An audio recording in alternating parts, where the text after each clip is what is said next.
2, 1. Hi, fellas. We are live. Very honored to have Fourth and 15 with us, and then our special guest, Joe Powell. Very blessed to have you, man. Thanks for taking the time out of your night to join us, get a little sports content out for our groups. We're just going to let it roll and have fun. No problem. I appreciate y'all for having me. We're All right, just trying to do what we can do. yeah. So, man, I'll start it off again with your background and everything like that. You've been around a couple leagues. My biggest question for you to start it off was, how do you see the different leagues and how the business of football is across the different leagues?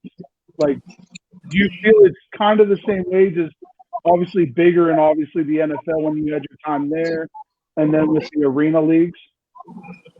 I feel like, as far as the business aspect, it's all the same. Honestly, it's political.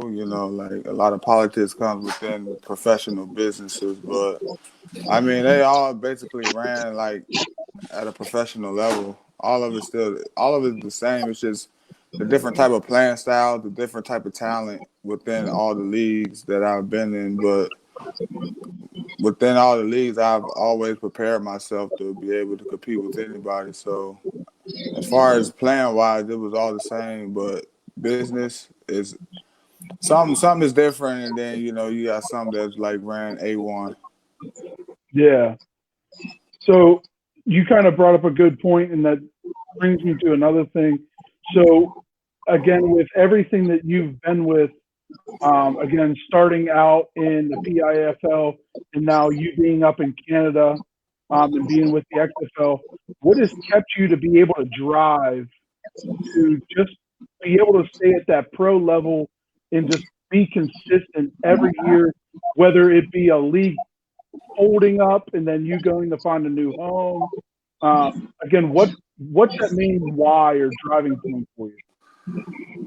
Really, it's where I come from. I come from a small city in Portsmouth, Virginia, so it's not like I don't want to go back being there. That's my hometown, but it's just I have a lot of people that look up to me, not just from that city, but all over the world. So it's like my story alone drives people every day, and people tell me that all the time. So it's like I don't want to let nobody down, but also I got a family that I have to take care of. I got a 2-year-old son, and then I got my girlfriend also, the mother of my child, and it's just they keep me motivated every day, and just jumping from league to league, I also have a great agent, Brad Berkowitz. So he be booking me in with teams, and honestly, the film also speaks for itself. So a lot of teams know what they're gonna get when it comes down to me. So it's not like they got to second guess or question my play style or my attitude or my effort. Is all on the film. So that's the biggest thing that helped me out was my film and just my attitude towards everything that's going on. And also I keep God first. So, as long as I keep the faith, so, everything works out in his way. Yeah, it's definitely, again, great to have that support system and an agent and family. And again, we saw it on film. And again, I posted your clip earlier on our group pages of you taking that one to the house on that special team reverse. Yeah. Again, George, don't steal my thunder. Don't steal my thunder. You know what? I'm cool. I'm cool with you bringing that up because you know what? That was actually one of my questions. So you in St. Louis, all right, and y'all are competitive. We covered that game. We covered that league, and St. Louis was one of the more competitive teams. Now, as a returner, I want to know personally, what were you thinking as y'all pulled off the kickoff return? Because mind you, that's history number one. Number two, you going down and nobody's nobody's done it in the modern XFL. Because I can't say that anybody did it in the old XFL, but everybody took it as a joke. So we just gonna say for you to make XFL history, what was going through your mind knowing that you were about to score? Only thing that was really going through my mind was score, because I honestly seen someone out the left side of my eye that was running, trying to chase me down. And I had a teammate that was like celebrating with me the whole time. I'm like, bro, it's like a dude right beside you, bro. Like, I really hope you see this dude. But after I see that he was just celebrating with me, the only thing I was looking at was the goal line. And I was just telling myself, I just need to get across, because this is history in the making. And also, it was my dad's birthday that day. So it was Happy another special birthday, moment. Kevin. Yeah, so I honestly wanted to get in the end zone for him too, but all week I knew that I was going to score. That's all. That's the only thing I kept repeating in my mind. I'm going to score. I'm going to score. So no matter what, once this ball get in my hands, not only am I going to score, I'm going to show people what am I capable of. I'm capable of when I have the ball in my hands. Now, Definitely. I'm pretty sure you kept the ball, but Nope. did they Gatorade you at any point, or did they like celebrate with you in the locker room? Because I know the media hit you pretty hard as soon as you got in there. But Honestly, I didn't even keep the ball. The commissioner took my ball. Like, I Man, kept. What?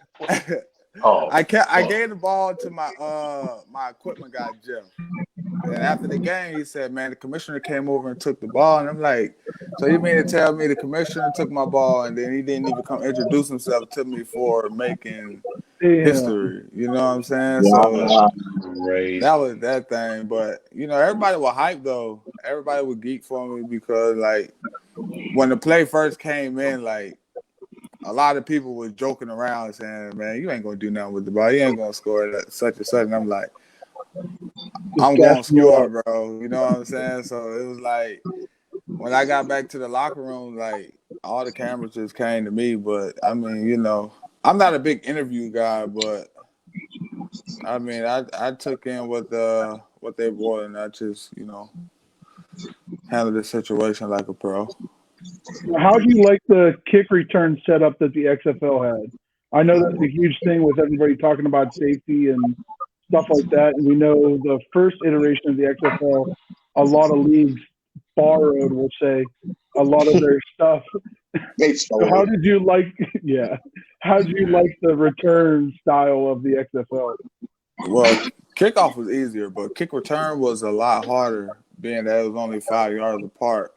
Yeah, I mean, I like it as far as safety, but it's also kind of dangerous if it's a pile and the returner runs up the back of somebody's legs or anything like that. But I mean, as far as from the season, I don't think anyone really got hurt from that part of the special team. So, I mean, in my opinion, it was a success. But as a returner, I feel like it's kind of harder, but I just feel like you just got to stick your foot in the ground and go whichever way you feel like you see a hole, and then hope for the best. But as far as blocking on kick return, that was probably the hardest thing I had to do in a professional sport, because it's like you got some guys that shifty, and then sometimes teams put the big old linebackers on the line to just to try to bull blow rush people you. up. Yeah, so it's like it was tough as far as kick return, but kick off, if you like a fast, shifty guy, you could just run around people. So that was the difference. All right, I have a question because now we stumbled off the way I wanted to ask this question, but your college career, you went to a small college, but Yeah. I asked everybody, what was y'all experience like going to school, especially for you going to a small school? You know, were you were you happy in that environment? Was that an environment you thrived in, or was it could you have felt like you should have been at a D1 school? I mean, coming out of high school, I didn't have the grades that I needed to go D1. So Virginia University of Lynchburg was the only school that offered me a scholarship. So Mm. I just took that. I just took the offer, and honestly, the campus was like in the middle of a neighborhood, and It's not nothing like anybody would like want to experience, but it's very humbling, and it actually helps you grow up faster because it's like you really don't have anything around. You really don't have much to do. So it's like only thing you got is school, and you be around everybody that go to the school. It's probably like no more than 200 people that go to that went to that school when I was going there, and the only people that was on the campus was the football players, or I should say athletes, and it wasn't the biggest, it wasn't the best, but honestly, I had a great time out there because of the people that was there. I had a lot of friends from back home that also went to that school, so it was almost like being at home in your neighborhood, but you know what I mean, playing sports for free and stuff. Word. All right. You leave college, and when I met you, you were playing for the Gladiators. Yeah. So, was it an easy transition from college to the arena, or did you have a little trouble? Because they always tell DBs it's the hardest. This is the hardest you're gonna play because you at a disadvantage, and you are. So, was playing arena better for you as an athlete, or did you have trouble like most of us going in? Well, my before I got to Cleveland, I was what was I? At? I was with the Lehigh Valley Steelhawks, and I had before there I was playing semi-pro, so I had to go to a tryout with the Lehigh Valley Steelhawks because I had a friend, Julius Gregory. He had put a word in for me with the coach Chris Thompson. He said, "Bring him in, see what he could do." I went there for the tryout, but I went at receiver, Really? and I literally, it was like just a cakewalk when it came down at receiver. Like I made the team the same day. They sent out the contract the next day. And he asked me if I have any film, and I had my JUCO film, and I was playing defense in JUCO. And when I got there the day of my first day, I got to Lehigh. That's when the owner said, "You know, you're gonna be playing defensive back." So I'm saying in my head like, I came in at like I went to the trial at receiver, so now y'all put me at DB, and now that's what I said in my head. I was like, all right, that's fine with me. That's how Wherever they I'm gonna get you, man. play, wherever I'm gonna play, that's where I'm gonna go. So I finished like I was all off of natural raw talent when I went to Lehigh. I finished with 11 picks and like 60 plus tackles. I got defensive player of the year and rookie of the year. So honestly, I'm gonna say it was better for me because like I'm a ball hawk, and by me playing receiver majority of my career, well, in my early career, it helped me at DB because I'm thinking as a receiver, and they throw the ball 95% of the game. So it was just like the ball in the air. I just want to go get it. So I honestly think arena was not as hard until I got to the AFL when I started playing against smarter coaches, smarter players, and where people could really break me down and understand my tendencies to where I didn't understand the game as much. So once I really learned the game of arena, it helped me for outdoor because the arena is so much faster. And then when you get outdoor, you see a lot of things quicker. You understand what's happening to you. And I feel like indoor will help you better for outdoor. Right. So, yeah, that's just what I got for indoor and outdoor. Now, this is just me. I pick with everybody because we all play indoor. At least the three out of the four of us have played. But Ronnie is such a big fan, so I always do this. What was your favorite team? What was your favorite team, favorite atmosphere between your timing from Lehigh Valley to Baltimore? Which one was it? Hold on. You talking about for every team I played on from Lehigh to Baltimore? Yes. Which one? Which one did you enjoy being in? Like, which city, which team?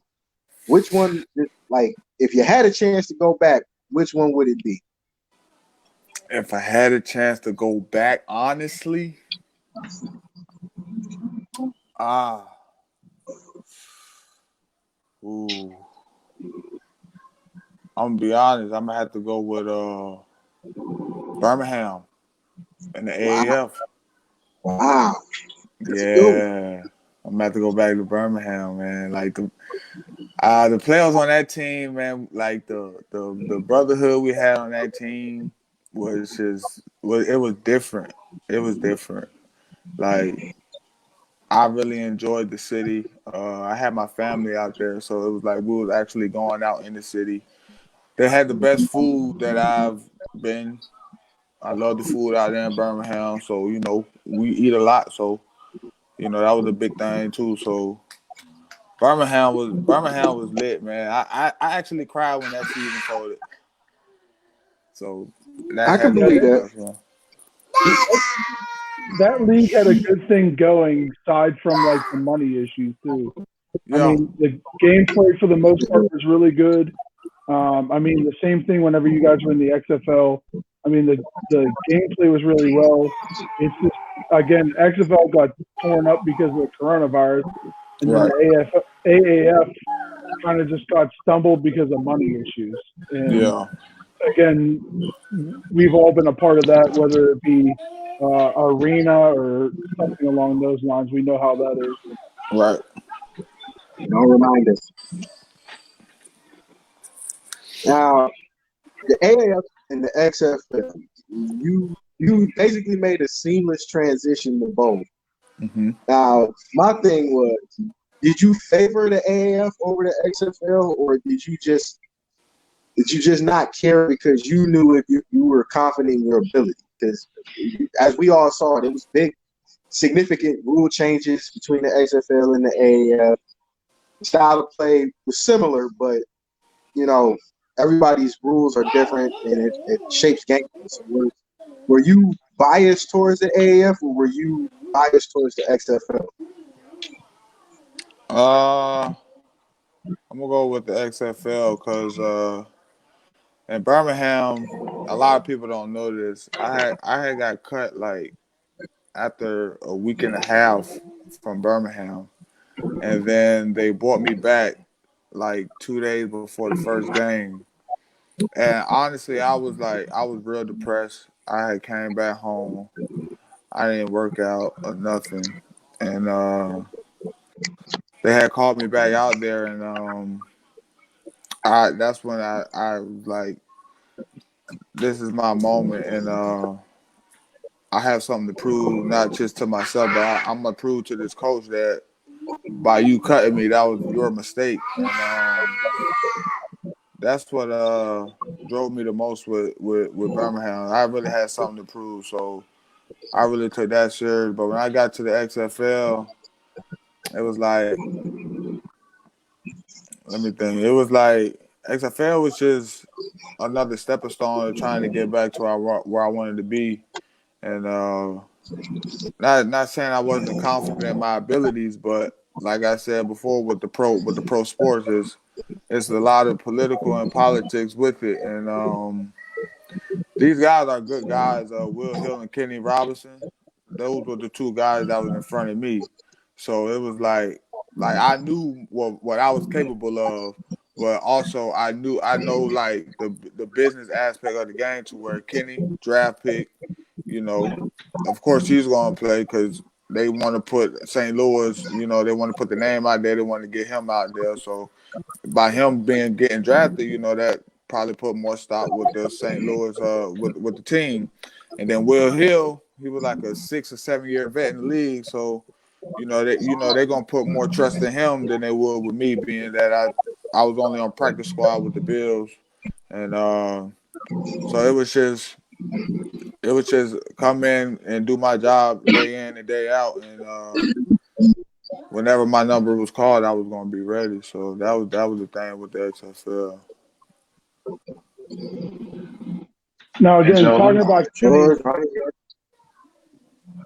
So again, talking about Kenny.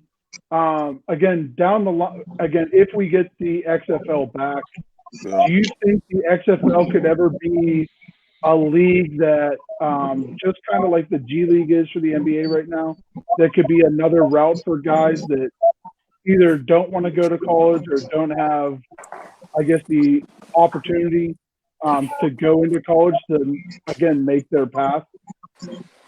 I think the XFL is a great stepping stone. If I mean, I feel like everybody should go to college because everybody needs their degree.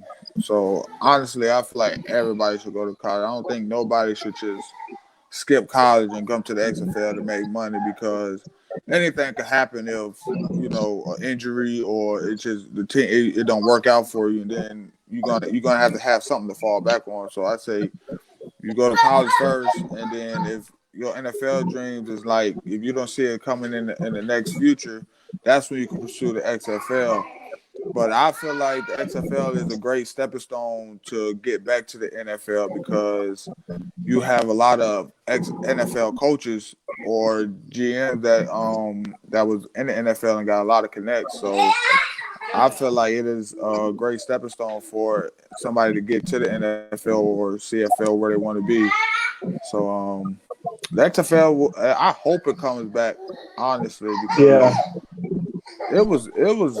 it turned out greater than a lot of people probably expected. Like it was It live, did. so I just feel like XFL could be a brotherhood to the NFL, but you'll never know until this pandemic is over and see if the XFL comes back. All right. No, I got a question for you. Go ahead, Ronnie. So Joe, with regards to you currently signing with Tiger Cats here, what is it that you're looking forward to with the upcoming season?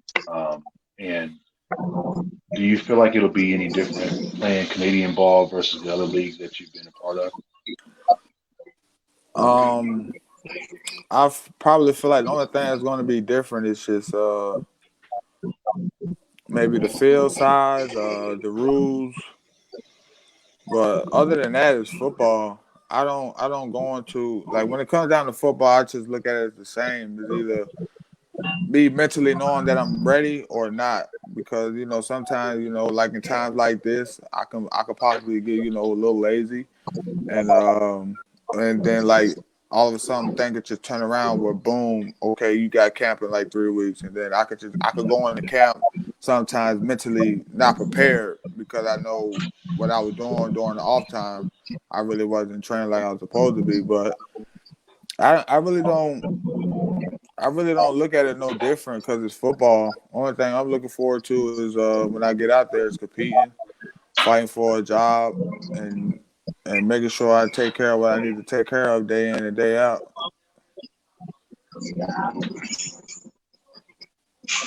All right. Now, here's because we both play DB and receiver. Yeah. Of course, you're a lot taller than I am. But did you play when they moved you to DB? Did you play DB as I'm a killing, or did you?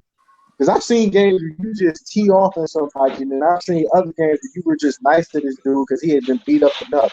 So, were you happy with having that intimidation factor as a DB for having the reputation to be a hard hit DB? Um, I really don't consider myself as a hard hitter. I You need to go back I'm and look at more some of your film. I'm more like a finesse guy. It's just. I mean, if it happens, it happens. But I'm more like sort of I want the interceptions. I want to go to the house. But one thing I don't do, I don't shy away from hitting somebody. So if it comes down to the point where I got a chance to hit you, I'm gonna hit you. But it's just I just take pride in what I do. I mean, I was happy to play anywhere. Like you could put me at DB, you could put me at receiver, you could put me at linebacker. Like I'm going to give you everything that I got. So it don't matter where you put me at. I'm going to give you everything that I got. So that's just that when it comes down to positions.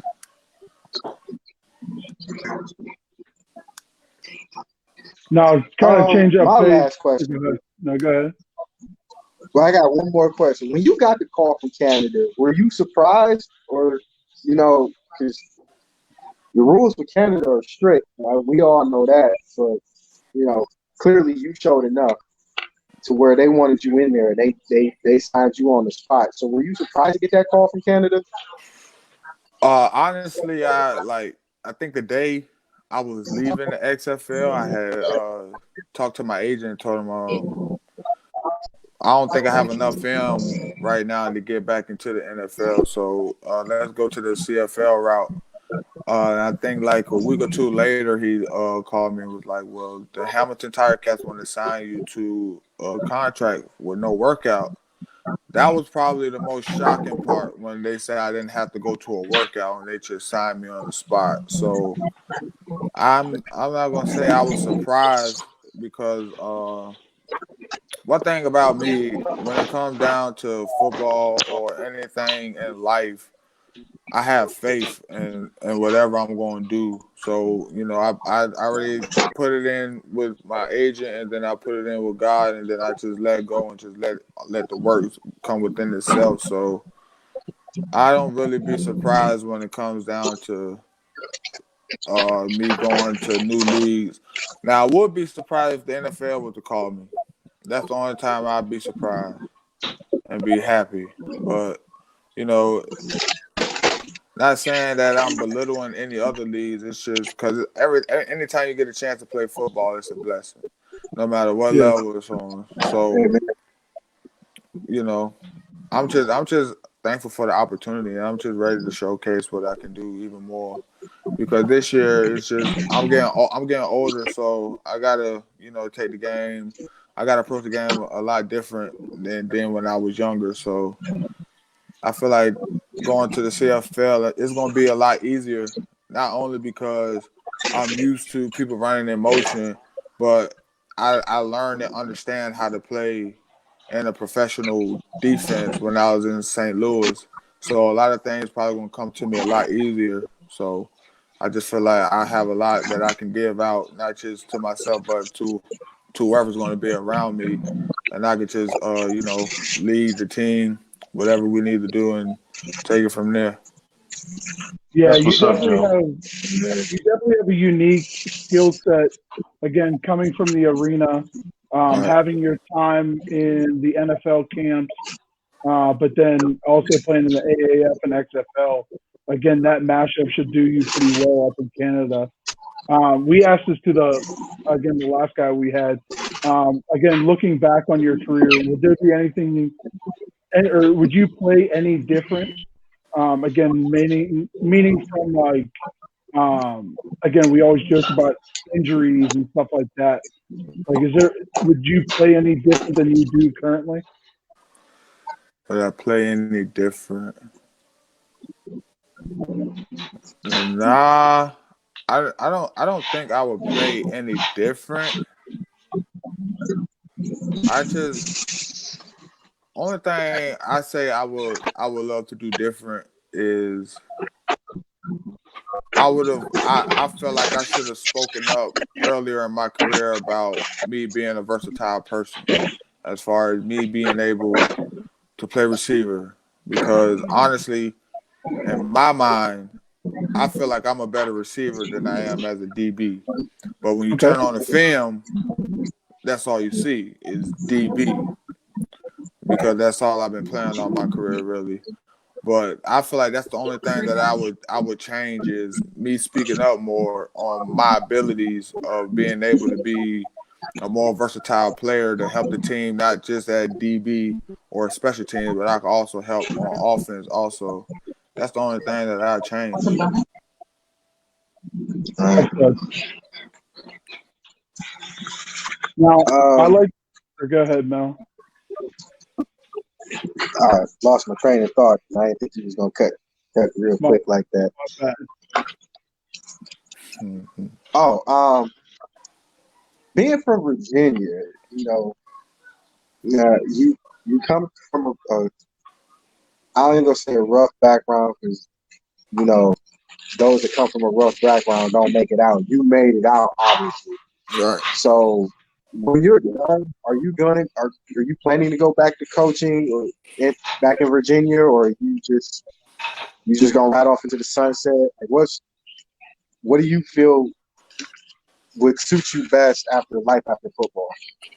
I honestly want to go back to Virginia to train and coach, but it depends on where I'm at in my career. Because right now I'm living in Maryland. Being that I was playing with Baltimore for 2 years, we had got a house out here in Maryland, well, apartment out here in Maryland. So it really sometimes it depends on where I'm at with in my career as far as where I'm playing at because like I don't want to just keep bouncing around because my son gonna be going to school soon, so I don't want to just keep Right. bouncing around and having him traveling all over the world because that's all he's been doing anyway because of football. But I would love to go back to get back to my city and my state, but it's just not. Portsmouth is not the best area to be. Like I honestly feel like when you make it out, you stay out because like when you go back, it's really nothing there for you. Like you probably have a couple friends, you still got your family. Like I love all of them to death, but the city within itself is, it's not the best area. But I really cherish and like appreciate my city because it made me who I am today. Uh, I got a lot of people in my city that looks up to me, and they keep me going also. But it's just it, it's not the best place to be, man. It's not the best place to be. So I just try to stay away as much as possible, and whenever I visit, I go see the people that I need to go see, and then I'm up out of there. I hear you. Well, that's understandable. You know, every city ain't the best. And when you leave, it's not. At the time when you come back, is worse off than when you left it. So that's completely understandable. Right. Now, this Uh, is always a good go-to for me. So, with again everything that's going on with college, what's your opinion on everything with fair pay to play for college athletes going on right now, being able to use their likeness and everything like that? Can you repeat that question again? Yeah. So, what's your opinion on the NCAA right now moving to the fair pay to play, so players can use their likeness to be able to make some extra money on top of everything else? I feel like that's a great thing because I mean I haven't been to a D1 school, but from people that I know and like from stories that I hear, it's like it's hard to be in college. Like you on your own, there ain't no telling where you at. You could be from New York and be in California by yourself. So it's like for people to be able to make money off of their name, that is a great thing because you never know what somebody is going through, what they need, or what they got. So I mean, I feel like if you got a big name, because at the end of the day, your name is bringing in money for that school. So Definitely. I don't think it's a problem for the school to be able to give back to someone that's helping your school be nationally known. So I just feel like that's a blessing within the kids that'll be able to make the money for their name, and hopefully that they can just keep on going with their career in a positive way. Yes, sir. by the time they started doing it, um, were you? What were you like as a player in high school? Were you a two-sport athlete, just football, or did you, run the gauntlet, football, track, baseball, basketball, any of those other sports? I would say a two sport. I played basketball my sophomore year. I played JV basketball, and I was I played football all 4 years. JV my freshman, sophomore year, varsity my junior, senior year, and I was a track star also. I was 400 runner and a hurdler. So and a high Oh man, jumper too. see, you was real versatile. I don't do hurdles. Yeah, I was a beast on the 300 hurdles. So the 110s and the 55 hurdles, they was kind of tough, but I managed to hold it down when I could.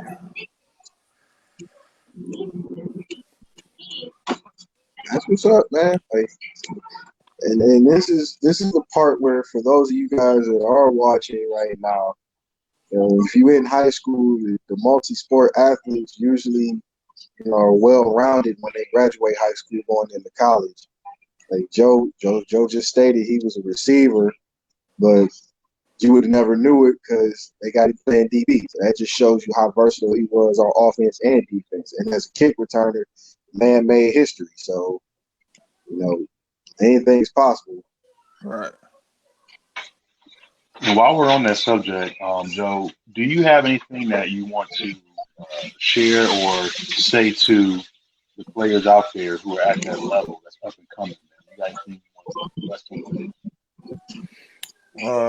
Only thing I have to say is, well, if you like in high school or college, stay on top of your grades and like don't be the guy that want to follow the crowd.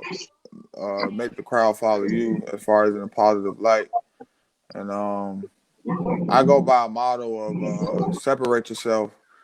One of my close friends, his name Julius Gregory, he introduced me to that saying probably when I was coming out of high school, and like that was a motto that I go by was separate yourself. Like it's not just separating yourself, just from people, but sometimes you do have to separate yourself from a couple people that's not on the same path or on the same journey that you're on, but you can also just separate yourself in everything that you do as far as when it comes down to your grind, when it comes down to your work, anything that you do in a positive manner that you can separate yourself as being better than the rest. But other than that, man, if you're an athlete, just keep grinding, stay dedicated, determination, and just allow just allow your grind to speak for itself. Like just always be humble, keep God first, and just keep pushing forward because you never know who's watching, you never know who's looking. You either got somebody at a professional level that can help you out, or somebody that knows somebody that can help you out, or you probably have a little kid that's looking up to you, wanting to be like you in their upcoming days when they become an athlete. So I just feel like you just gotta be positive and be a role model at all times, no matter where you're at, what you're doing. Even if you got friends that don't do the right things, sometimes be the one that could change their mind if they're doing wrong, and just keep them uplifted and keep them pushing forward. So that's all I got to say for real. Yes, sir. Thank you for that. All right. My last question, 'cause I pick with everybody like this. Favorite college game you played in, favorite arena game you played in, and favorite XFL game, not including the kick return that you played in. Favorite college? I really don't have a lot of college experience when it comes down to college. Only played in 2 seasons. Uh, ooh.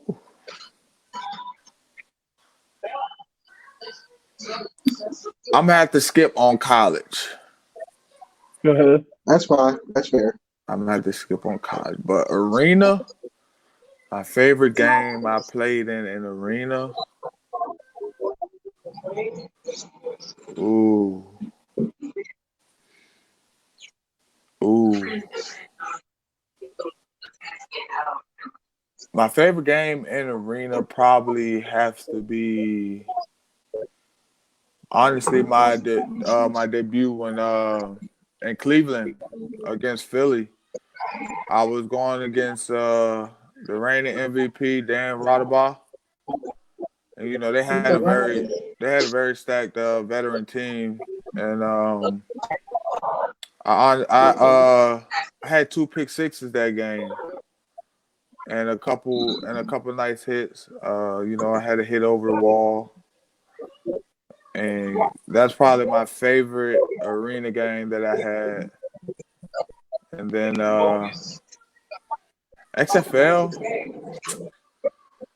You say I can't pick the kick return, so I have to go with. Let me think. It's not too many games that I really played in. But if I had to pick a game, I have to go with Seattle. That's the most time. That's the most playing time I had. I had a couple tackles, you know.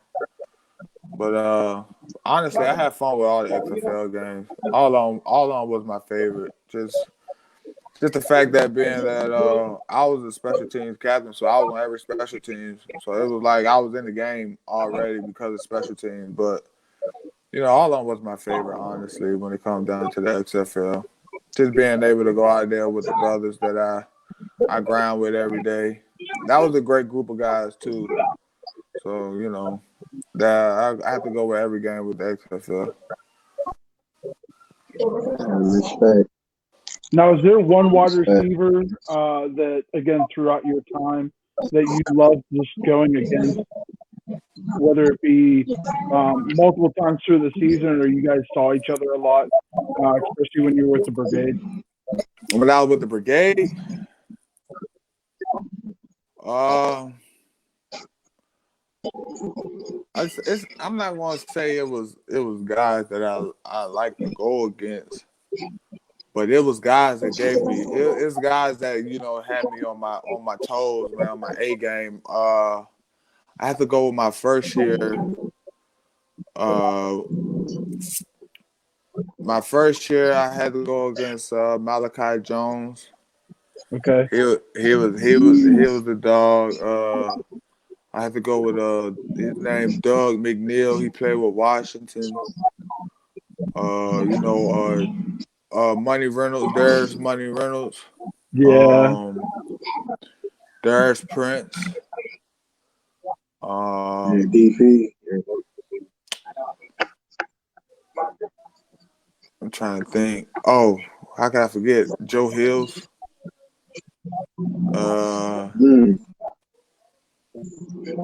Those was a couple guys that I had to go against, but as far as that was on my second year in Baltimore. The last season that I had some guys that I had to go against. Quentin Sims, Malachi again. Let me think. Fabian Guerrero. He played for Columbus. Okay. That guy. I loved his attitude, bro. He wasn't the biggest, but he had a lot of heart. So I respect him. My guy Lamarck Brown. He played in Atlantic City. DP again. There's Prince. Doug McNeil, Reggie Gray. I went against a lot of guys, but it was one guy on my team, Brandon Tompkins. Yes. I went against him in Cleveland, and he put up eight touchdowns on us, and I honestly say he was in the arena, he was the best receiver I went against. Okay. Even in practice, he's the best receiver I went against. He's the best. He was the best. All right. Being that you played arena ball, was there a quarterback that you just couldn't stand playing against because he was just, he'd see you on the field and he would just make sure you couldn't touch the ball in any kind of way or knock a pass down? Was there any quarterback that you couldn't stand like that? I went against every quarterback I went against, in my opinion, is a GOAT. So I went against Dan Roddenbaugh. I went against Nick Davila. I went against Randall Hibbert, Tommy Grady. Tommy, that I was happy when Tommy finally came to Pittsburgh when Pittsburgh had a team for that short bit. Yeah. I went against Arvell Nelson. Arvell's another one that I really like. Darville. Yeah. But out of all those guys, there was only one guy I didn't pick off, and that was Randall Hipper. Uh, Really? And the one that got away. I honestly feel like, in my opinion, I feel like he's the best out of everyone I just named. And the only thing that don't back him up is a ring. But honestly, when it comes down to like being a quarterback and like being a perfectionist, is he's got the juice. And every other quarterback I done picked off. So that's the only thing that would take them down a level, in my opinion, is that I picked them off. So you can't be the best in my eyes if I picked you off if I'm comparing you. So I had to go with Randall Hipper. That's the best quarterback I went against because that's the only one that I couldn't get an interception off of. But all of them was great though. Like a lot of quarterbacks that I went against was great. So they got my respect. Word up. Ronnie, got anything? George? I'm good, man. No, I'm good, man. Y'all, it's funny. I was listening to the questions being asked. I'm like, well, not gonna ask that one.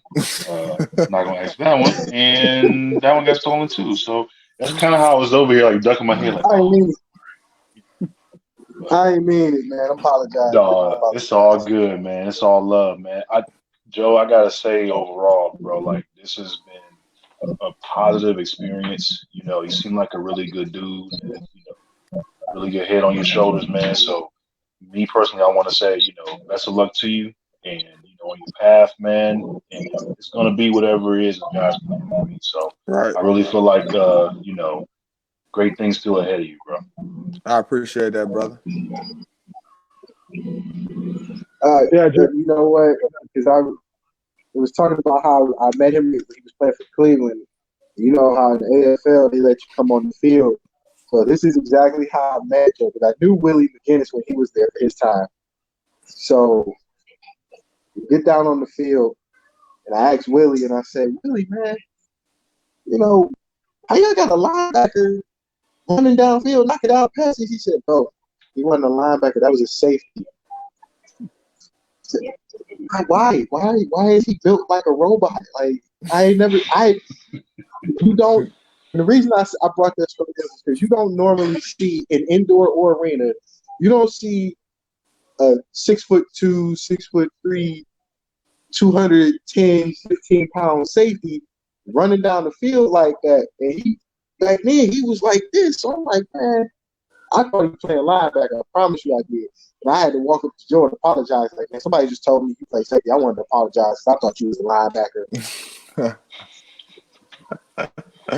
Because he was literally that. Like, the smallest person on the field was Dominic. Dominic and Mario Norman were the smallest people on the field. When you look at Joe playing safety or defensive specialist, and you see him running down the field, and he looked like he's supposed to play Jack linebacker. It's like, man, they create monsters out here. I did play Jack one year in Baltimore, a couple of games. My first year, yeah, like every game I was going all over the place. I'd be at backside, I'd be at front side, I'd be at Jack. I did it all, bro. You got a hell of a career going for you, man. So Facts. much respect to you. Appreciate it. but yeah, Joe, appreciate you taking some time out to join us. Again, just like Ronnie said, again, everything that you said, again, being a coach here in Pittsburgh, being able to share that with high school guys, again, keeping their head on straight for age, everything like that. Again, that's huge hearing from a guy that's been through it. Yes, sir. So again, best wishes. Again, stay healthy. Whenever the CFL takes off, I hope you get that spot and take some head offs, get some balls, take them to the house. I appreciate it. I'm gonna get the spot, so don't worry. Yes, sir. I'm gonna get in that Well, we spot. hope to see. We hope to see you in the end zone, man. Oh, I'm definitely getting in the end zone. I'm gonna turn up. Just know I'm gonna turn up. All I'm gonna right. turn up. Well, We look forward to it, man.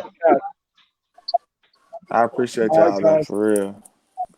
Again, Joe, Hey, thanks man. for joining us. Ronnie, Mel, 4th and 15, thank you. We'll be talking, fellas. Again, good night, guys. All Have right, a man. good one. All right, brother. Y'all be All right, safe. You too. take care, Yes, y'all. sir. All right.